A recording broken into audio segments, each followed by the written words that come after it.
Hello and welcome to Walk the Talk. I am Shekhar Gupta, and you know what? Amid all this talk of war against corruption, the civil society and what it's doing about it, my guest this week is somebody who has been the leading light of the civil society for decades now, and who has given us the most potent gift or weapon we have had so far in the fight against corruption, the Right to Information Act. Aruna Roy. Hi. Welcome to Walk the Talk. Are you feeling a little bit bemused by what's going on? I would say it's a very interesting period in the history of India now, because it's a challenge to our ideas, it's a challenge to what we thought, it's a challenge to the future of democracy, it's a challenge to people's voices, it's a challenge to legislative processes, and I think it's a very learning period for all of us of what to do and also what not to do. You say interesting times almost as ominously as the Chinese do. May you live in interesting times. Elaborate a bit more on this. Well, actually, the fight against corruption has never left the social political scene in this country, and we've been fighting against corruption, I think, small and big forever, as far as I can remember. When I was in the IAS, when I left the IAS, when I went to an NGO, then I went to a movement, it's always been an issue. It's extremely interesting and relevant to this country. You were in the IAS in a very illustrious batch. Many of you have become famous since. You, Wajahat Habibullah, who became our first Information RTI Commissioner, Gopal Gandhi. Yes, he's also from that. Yes. But the issue that interests me now is that we've come together, and it's a great coming together. So many people, the angst has found a kind of expression. But while we say that we don't want corruption, we are all united because it's something none of us want. Right. But the remedy, this whole issue is the remedy, and for Anna Sahib Hazare to have become a point at which we all congregate to express our angst against corruption is, for all of us, a wonderful thing. But how do we see the process of ending corruption is where the debate begins. And I think the interesting part of the debate is that so far there has been a great possessiveness about the discourse. And I think there is a great deal of disquiet that the discourse should not leave the paradigm that has been designed in terms of a solution. But it's bound to leave that discourse. The discourse is bound to become larger, because we are a very plural country, and thank God there are so many of us who think. And a very argumentative one. Very. Very. So, you use the word debate. Is a debate possible in this environment? I think the debate should be possible in any environment, and I really go back to Mahatma Gandhi and to a much more tumultuous period which they all lived through, in which there was a foreign government. And even at the time there was debate, and documents were published which we read now in the archives. And so debate, I think, is essential, definitely in political issues. In fact, some of the most fascinating debates that I now read, and unfortunately having only studied science in college, like most people of my generation, is the debate from Constituent Assembly. You just read that and makes you wonder what a smart group of people we had, and how libertarian and how prescient. Actually, for and how much they disagreed with each other. They disagreed a lot. Right. But everything was recorded. Right. It was done within the ambit of a very mature recognition of dissent. Because dissent, if I have the right to dissent, I have the obligation to listen. See, unfortunately, in some of our public debates now, we fight the Lokpal bill? On the Lokpal bill, and also even on corruption. We say we have the right to dissent, but we don't have the obligation to listen. Whether it is the government which doesn't want to listen, or a campaign which doesn't want to listen, or any of us who don't want to listen. I think that an important part of growth is the listening. And I always think of Mahatma Gandhi, that he traveled the length and breadth of India just to listen to people, to fashion a political discourse. And there are always areas of discomfort, because we can't have a completely comfortable paradigm if we talk about democratic participation and people from different classes, castes, communities, and parts and regions of this country to come together. Has Anna Hazare done that, since there is a comparison with Gandhi is made all the time?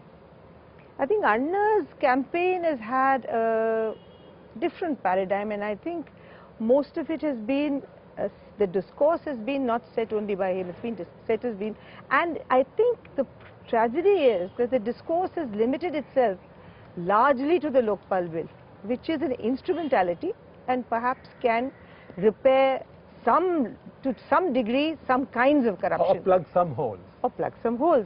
But corruption, for me, is also arbitrary use of power.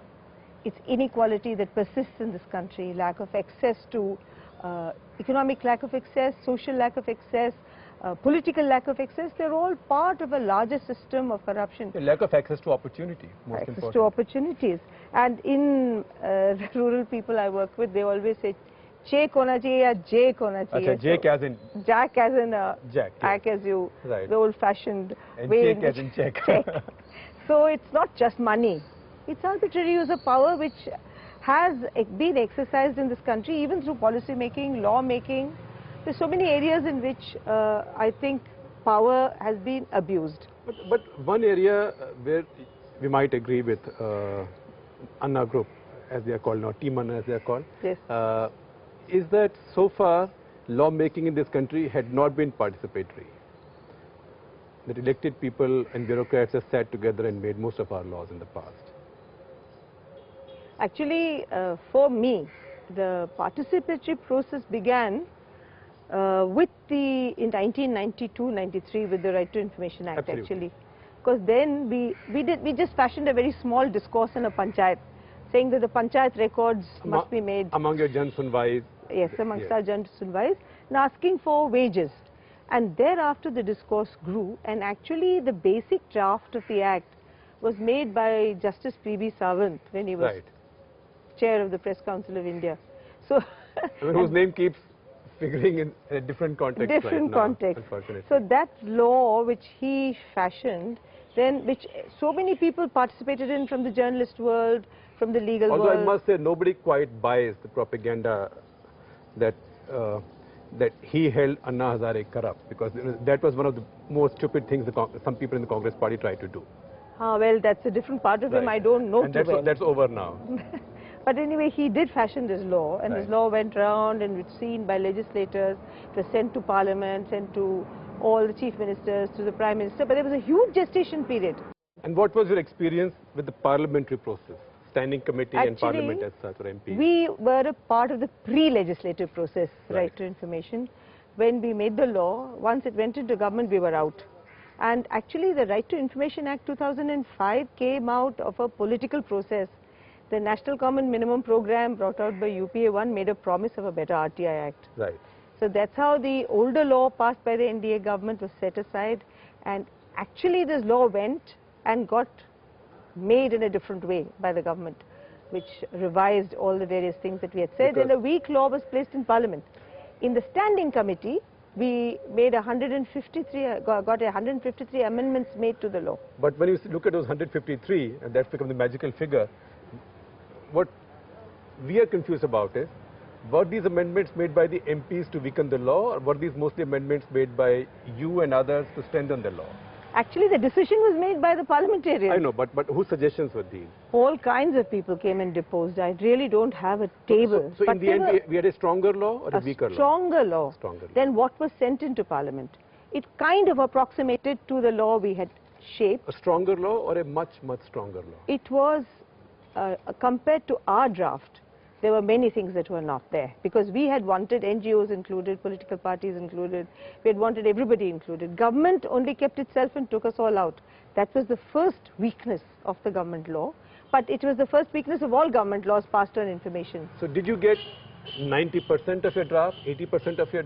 I would say around 90% of our draft. That's not bad. That's not at all bad. That's not at all bad. Not at all bad, because it went through due process.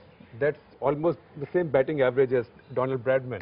You can't do better we can't be compared to Donald Bradman. Can't do it was better 99, I thought. Right.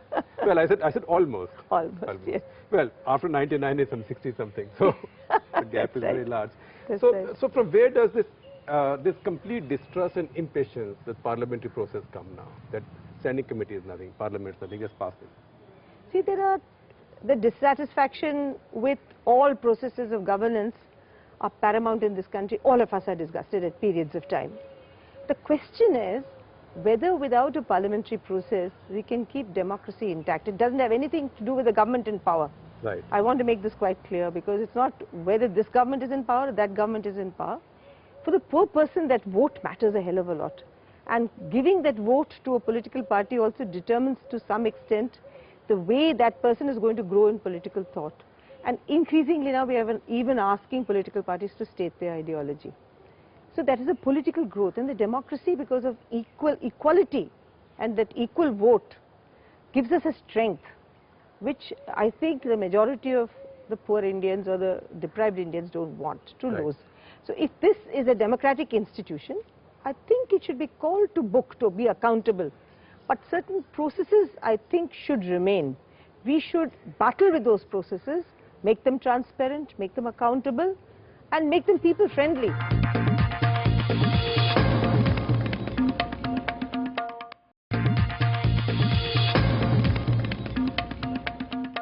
Do you have some sympathy with this impatience with the parliamentary process and the government, that they only tend to cheat us, they only intend to cheat us? Now we have a Brahmastra in Anna Hazare, so be reasonable, do it my way. See, the impatience. Do it his way. I completely understand the impatience. Yes. But Do you sympathize with it a little bit? all of us sympathize with it. All of us get possessed by impatience. But there are certain things we have to be cautious about. One is that how many of us have read the law that has been set up as the Jan Lokpal Bill? What is it in the Jan Lokpal Bill which will perpetuate the system we are fighting? And how much of it will combat the system we are fighting? Are things which must be seriously considered. And there, if differences occur, those differences must be patiently heard. And we can't become offensive and completely dismissive of other opinions. Now that is where the problem has arisen today, I think. So if you are not with me, you're with the government. Actually, it's you're with the corrupt. With the corrupt. Or with the corporates. Or with somebody else. But actually it's been very funny. Government tells the campaign that if they oppose them, it's because they're with the Americans or with foreign money or whatever. Or with the RSS. Or with anybody. And the campaign tells us that if we do not agree with the formulation that they make, then we are with government, or we are with corruption, or we are traitors, or whatever else it may be. I think one very important thing or you're the Sarkari civil society because you're in the NAC. That NAC preoccupies me for 2 days in the month. Right. The rest of the time I'm out fighting my various battles or living in Jhompadi in Devdungri or whatever. But it is, I think, just as government wants to dismiss the campaign is using this to dismiss any opinion. Actually, it doesn't matter who says what. I think one should have the reasonable intelligence to listen to what is being said.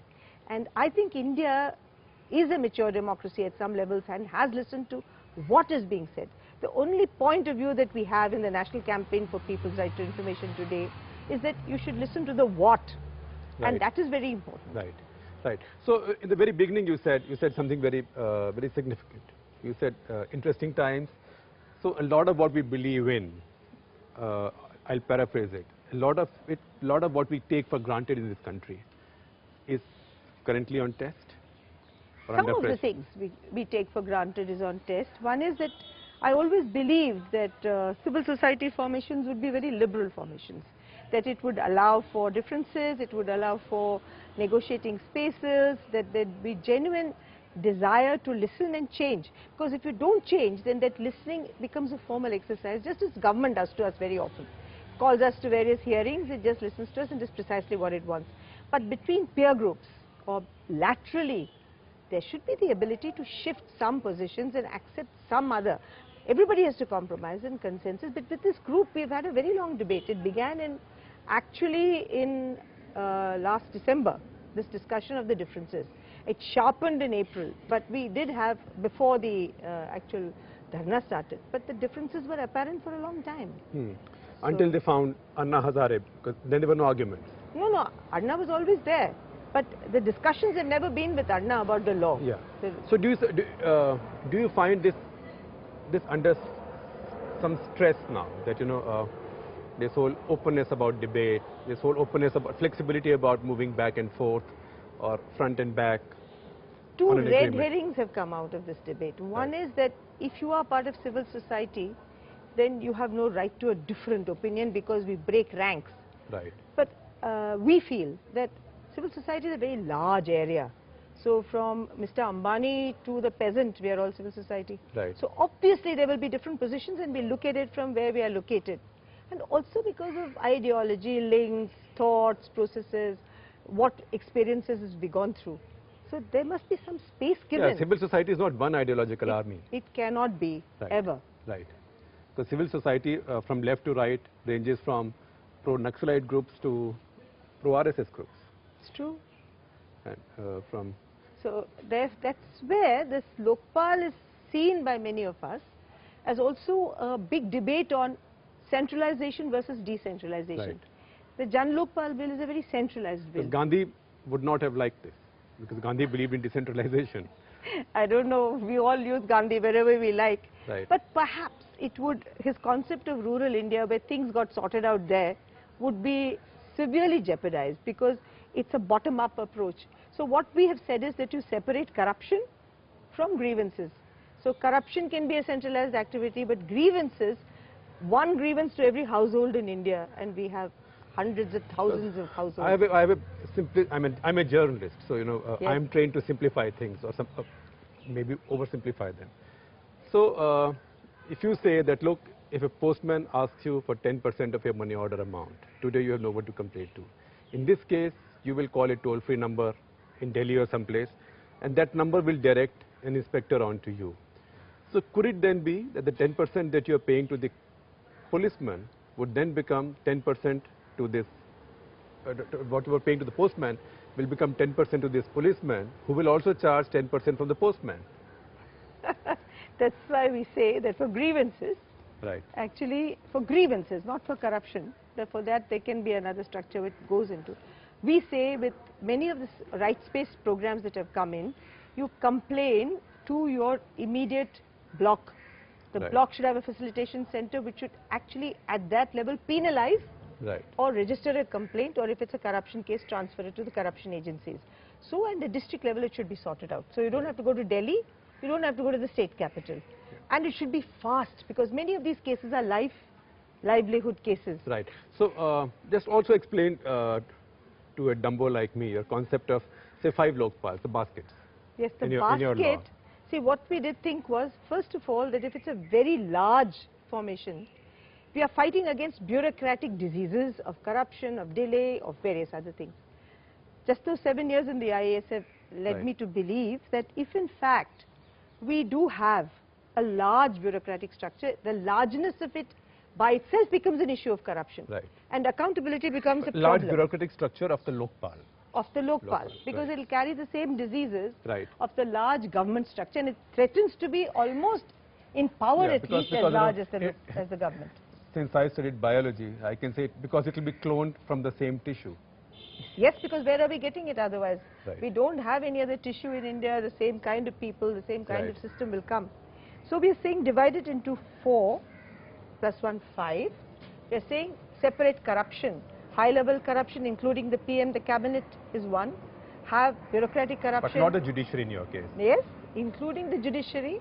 We bring them also under scrutiny, but we are saying keep them separate. Right. Because many of the senior judges like Justice Venkatachalaya, Justice Verma, and many other honest judges have argued, and we are somewhat convinced by their And these arguments. judges are the ones who made Supreme Court what it is. I Yes. mean, They just say, as Session made the Election Commission what it is. that's right.